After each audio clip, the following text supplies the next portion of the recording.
Alang kang Dr. Lourdes Calao, wala na kulang aron sa pag-implement sa City Ordinance, an ordinance regulating the ownership and handling of dogs and cats in Osamis City. Human nila na hinabi ang mga barangay kapitan. Ang una lang buhaton sa barangay, irehistro ang iro ug iring, sang dili marehistro mao'y pangdakpon.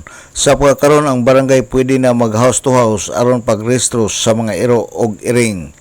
Usa sa mga proposal ni Konsehal Cecil Co ang principal author sa mga ordinance atol sa gipahigayon nga EBC meeting nga adunay paghimuon nga launching sa matag barangay aron klaro ang mga tag-iya sa iro moadto sa binyo ug magdala sa ilang iro ug i-document aron kuno galing adunay mahitabo may kalabutan ang iro dali ra masayran. Aden tay gitawag og launching sa atong ordinance.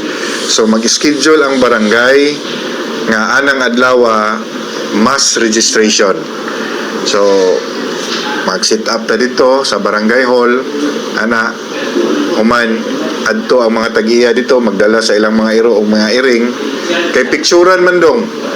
Kanya ang picture di man pwedeng nag side view, di man pwede og kanang klaro ang tibok lawas sa atong iro. Muna siya ang picture kay para puhon og naay mga panghitabo mubalik ta sa record sa opisina nga imuha gid ni.